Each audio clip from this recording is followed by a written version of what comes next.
We've been talking now for a number of weeks with this series called Dinner with Jesus.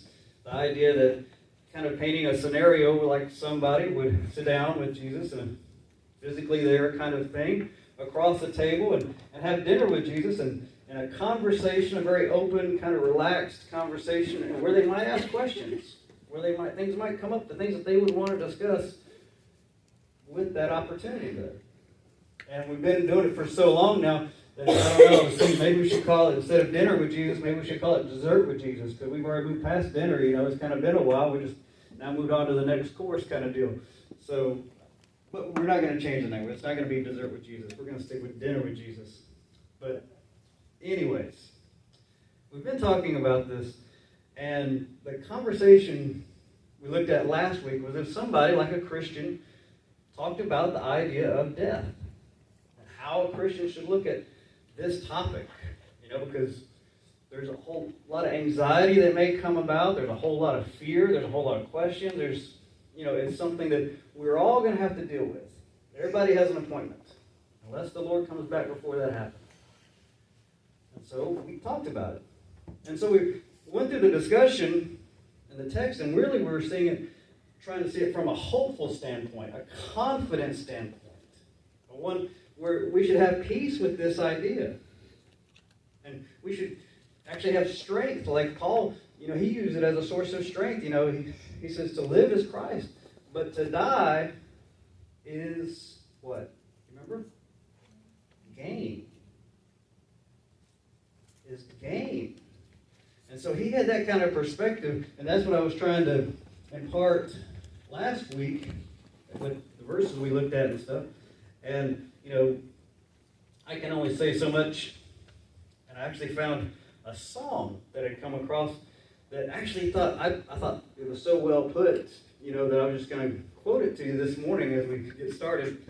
And oddly enough, this song is not, say, a song on the gospel charts. It actually came off the country music charts and ended up being a crossover song by a group called Brooks and Dunn, a duo. Have you ever heard of them? You familiar with them? Brooks and Dunn? Yeah. So this is a song called I Believe.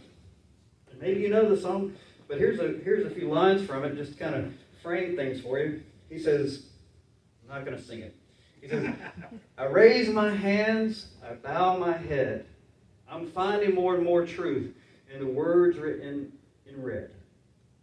They tell me that there's more to life than just what I can see. I can't quote the book, the chapter, or the verse. You can't tell me it all ends in a slow ride in a hearse. I'm more and more convinced the longer that I live, this can't be. No, this can't be.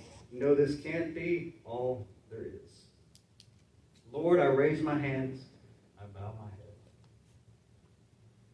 That's the kind of, perspective we need to have. It should be hopeful. It should be confident. It should be one where we have peace with this topic. And we just bow our heads and raise our hands and be people of faith. And so this week, I want to kind of move the conversation a little bit more with the idea that a Christian is sitting at that table with Jesus and talking with Jesus and maybe asking questions and that kind of stuff. So if a Christian is there, and maybe the conversation goes like this, there's something I'm confused about, Jesus. Because I hear so much that's confusing to me. Because it's so different. Because here's the thing. On one hand, I see these people on TV, or I hear them on the radio, or however, internet. I see these people on one hand, and they tell me that I need to give and give and give, and I need to plant a seed money. And if I give, God's going to bless me more. And if I give $100, God's going to bless me with 1,000. And if I just keep giving, then God's going to keep blessing. It's like a vending machine. He says, I don't get that. And he says, I see these people, always asking for money in your name. And he says, but then I also see faithful Christians that I know and trust. They tell me that there is a place for giving and understanding that, and that, it's really about a tithe. 10% of your income. That's what you should really be focused on. That's really what the discussion is really all about. It's not what the TV is telling you. So that's one hand. But on the other hand, you have people telling things like, well, look, we're talking about spiritual things. These are sacred things.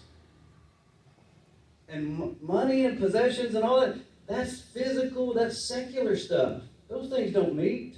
Those things don't have anything to do with each other. You're talking about the spiritual, you're talking about God. That's, and then you're talking about money and possessions, that's physical, that's secular, that's, man stuff. Those things really don't have anything to do with each other. So, Jesus, which is it? Or do I have it all wrong? And so that's the kind of topic we're going to look at today. This is your focus if you want to write this down in your bulletin.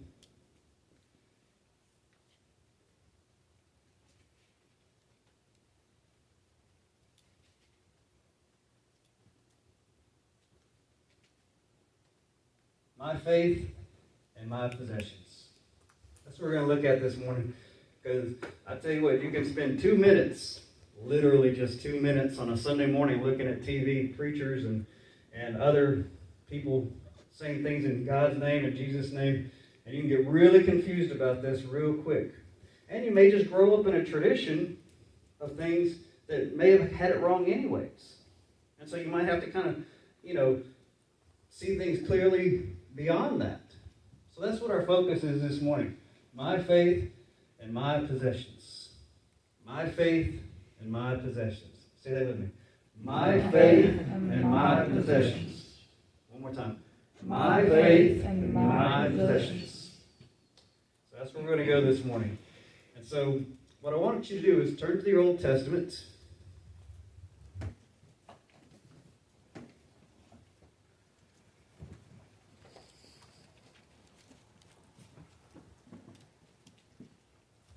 There's a good-sized book, a narrative, historical narrative, called Chronicles.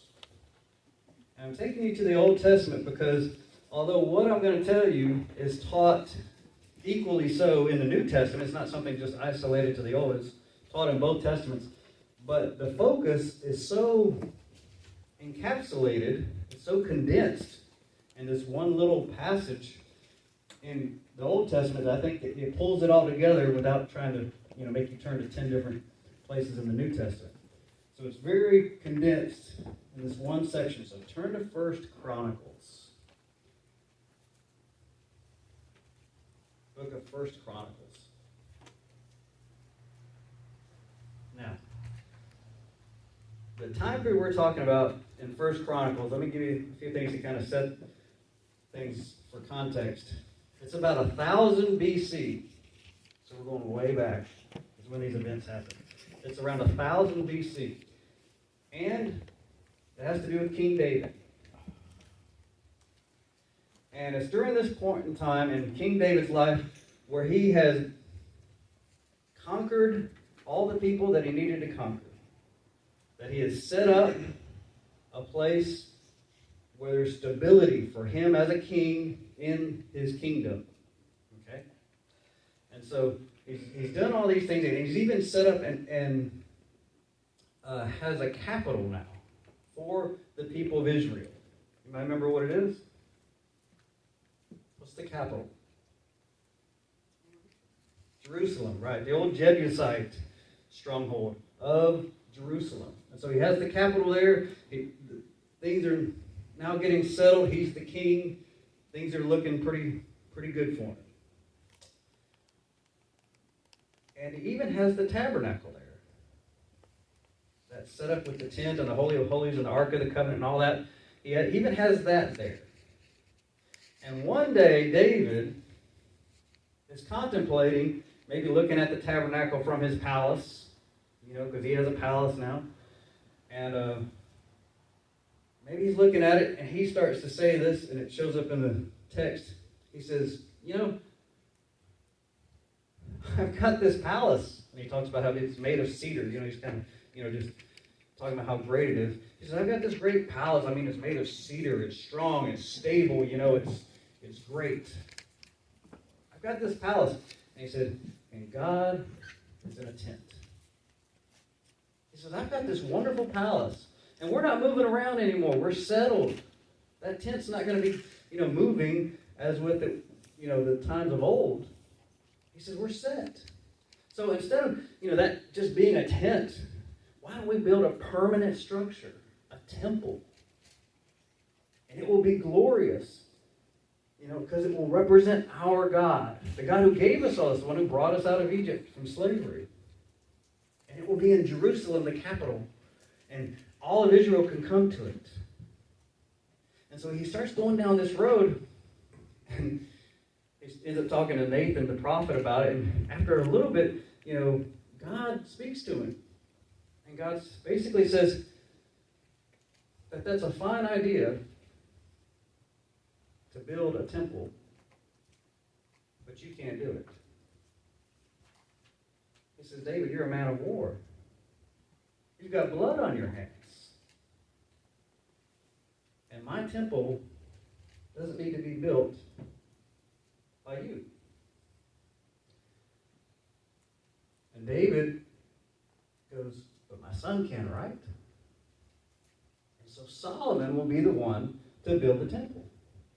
And so David then starts, he's like, well, I can't build it, but I'm going to get everything set. I'm going to get everything ready. I'm going to get everything put in place. And so the architects are set up, the people that are going to design it and everything, and people are going to, the artisans, and they're going to be set up, and the resources, where to go and what to gather from, all this will be set. And then money. It's going to need money. Going to need a lot of silver, a lot of gold. And so David goes from his own personal wealth as king, and he starts putting in that. And then leaders from around Israel, they want to be a part of it too. And they're excited about it. We're going to have our own temple for our God in Jerusalem. And so they're excited about it, and they start giving tons of money from all over Israel. And everybody's excited about it, and everybody's championing the idea, and that's where they're set. And David sees the response of the people, and he's just kind of overwhelmed. He's like, wow, they're just as excited as I am. And so if you turn to 1 Chronicles chapter 29, you're going to see David's response to this outpouring of support.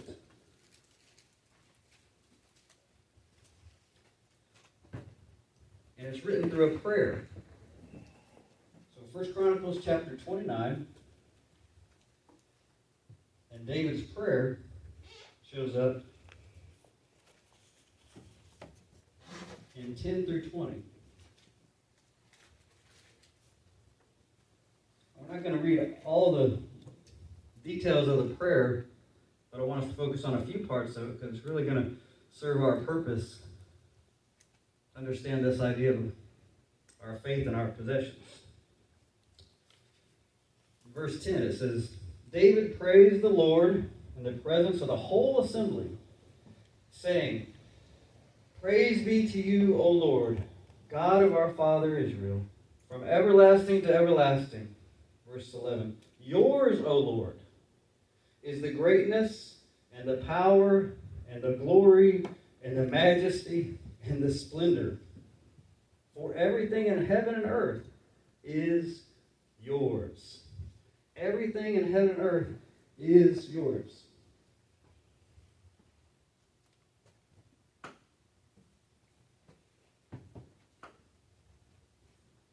It says everything, heaven and earth, splendor, majesty, he goes through all that. Everything belongs to God, is what he's saying. Everything belongs to God. Say that with me. Everything belongs to God. One more time. Everything belongs to God.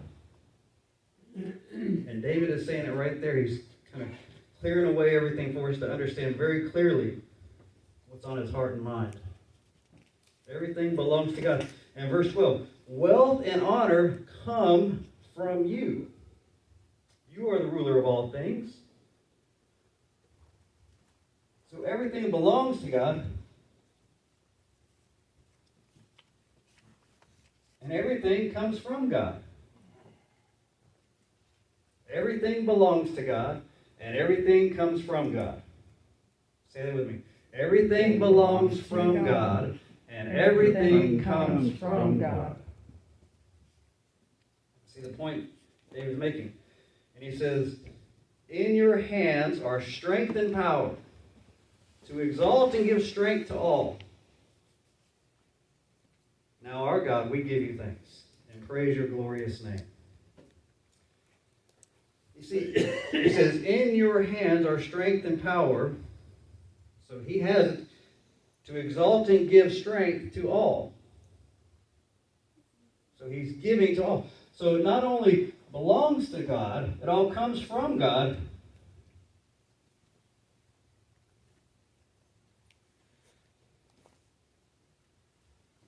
Everything is distributed by God.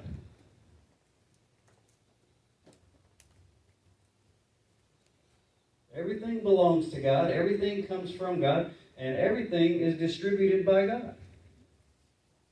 In your hands are strength and power to exalt and give strength to all. It's all coming from God. See, David has a perspective on this, and this is what he's imparting to the assembly as well, for them to understand. Everything belongs to God.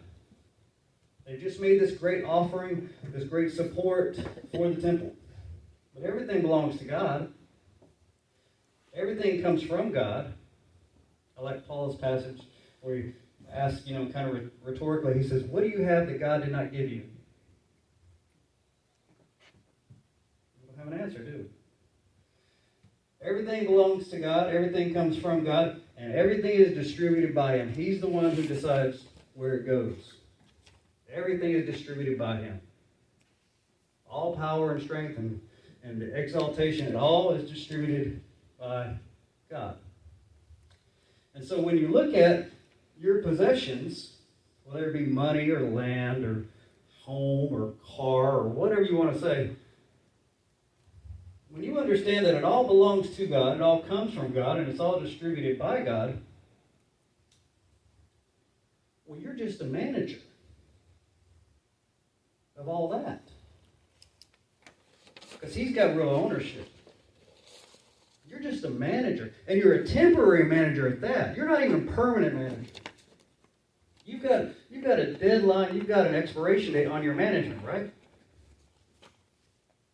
You're a temporary manager. It's temporary on loan to you. Whatever you have, your possessions, it belongs to God, it comes from Him, it's distributed to you, and you're just a manager. You just have responsibility for it for a little time. And that's it. And so if you're just a manager of these possessions, well then,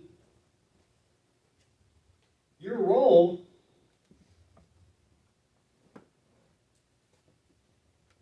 is to honor God with it. Your role is to honor God with it.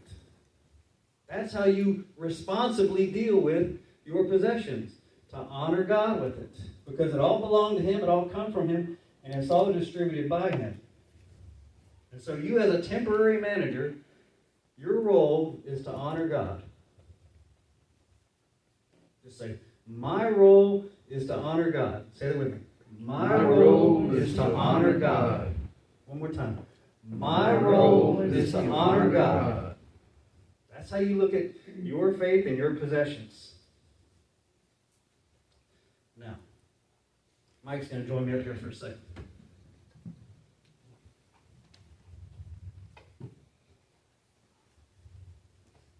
Here's what, if you grew up in church, or maybe you had a lot of time around church, or maybe you just picked it up through some Bible studies or something like that. Here's how we look at a lot of times with my faith and my possessions. And we go, well, let me see. Here's how it looks. God, He's the one who distributes it all. It all comes from Him. It all belongs to Him. God gives me $10. right? And what do we give back to God?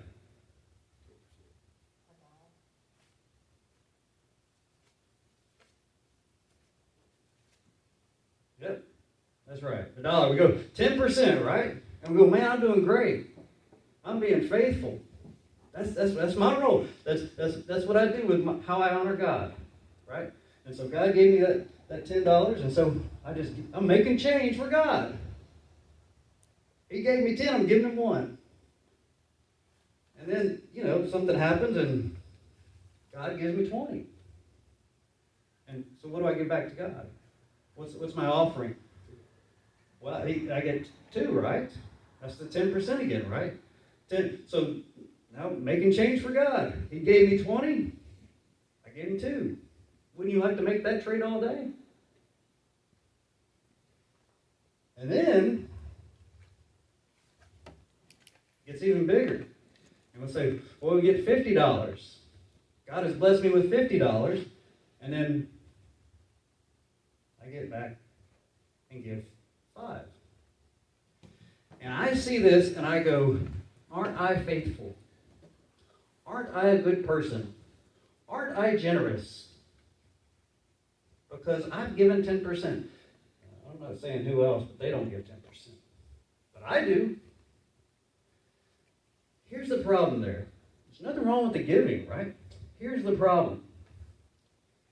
If it's just 10%, what do you do with the other 90? We tend to think of that other 90 as I can do whatever I want. That's my fun money. I gave God his cut.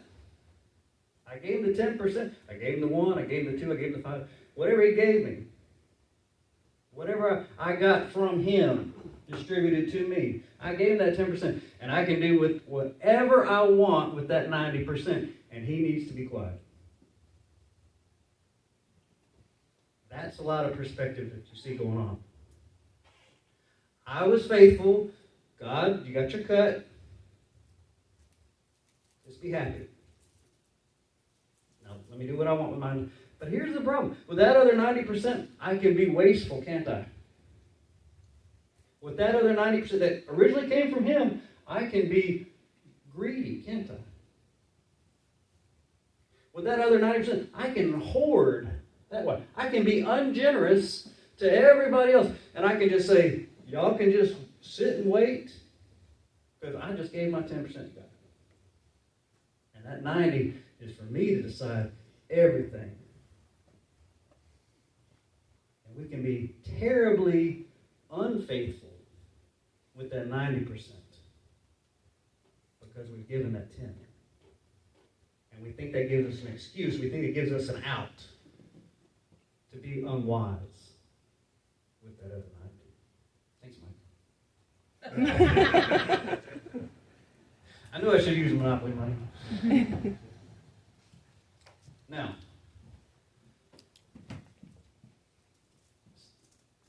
think about it like this. I'm using myself as an example. You can put yourself in this place. If I came to you and things got messed up at my place and I had this problem and that problem, and I came to you and I said, let me borrow your car for the weekend. I got a lot of stuff I have to do, got a lot of obligations, and I really need a vehicle. Well, let me borrow your car for the weekend. Now, let's say you did that. You said, yeah, Pastor, here's the keys. Give it back to me on Monday, use it for the weekend. I can do without it. Or if it means more to you, think if I want to borrow your boat. If you got a boat, I want to borrow it for the weekend. If it means more to you that way, then you just let me borrow it for the weekend. You give me the keys, and I'll see you on Monday. Now, let's say that scenario played out. What percentage of that car or boat do you think I should honor you with? Do you think I should be driving around on the weekend going, what percentage do I have to take care of this car? Is it okay if I just take care of 10%? If I'm using your boat at the lake, is it okay if I just honor you and am responsible with just 10%? Is that okay? You going to be okay with that when I show back up on Monday and you got 90% of a mess. And I said, well, hey, I put gas in it. What's it going to the car?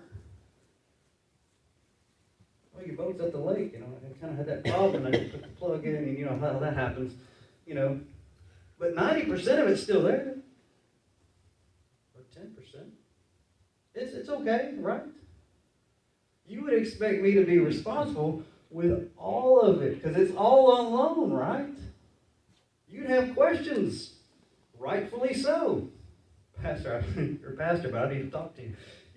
90% of my car, not gonna, you know, that's not gonna make it. Pastor, you messed up 90% of my boat, and you seem okay with it. You wouldn't think I was responsible with your property if I messed up 90% of it, would you? You'd want to have words with me if I messed up 90% of your vehicle.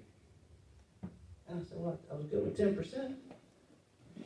See, that doesn't make sense to God either.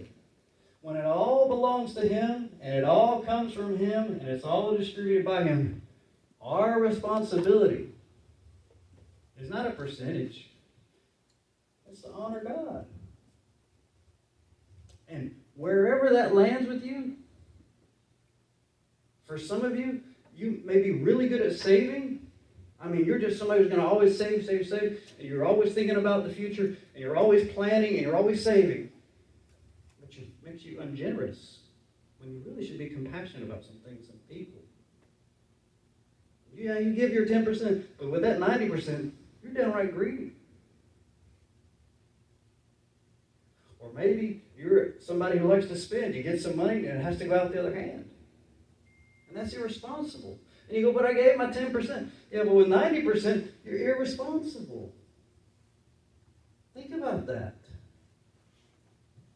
Think about that. And see, it's not always about money. Think about possessions. Because we have a tendency to put a lot of money sometimes, you know, we manage the whole dollars and cents thing, but our possessions is what we turn a blind eye to. They mean so much to us that we could never let somebody borrow X, Y, Z. We could never consider liquidating it. We could never, we just don't touch it. You know, it's our possessions. We paid for it. You know, it's mine now. It's like an idol. It's off limits. Don't talk to me about that. But you just bought another one. Don't talk to me about that. But we need money to pay. Don't talk to me about that. But we haven't paid the... Don't talk to me about that. But we really should say, don't talk to me about that. See, we put some things off limits. When everything has to honor God. Because 100% of it belongs to Him, comes from Him, is distributed by Him. So, that's what I want to put on your heart this morning. As the music plays, we all have to honor God with whatever He's given us right here and now. And it's not about a tithe. We're not starting a building fund. That's not the issue. The issue is for you to look at your life and decide how are you going to honor God with your possessions. And that's all. Ask the question. It's up to you. I'm not trying to tell you what to do with it. But you should be faithful.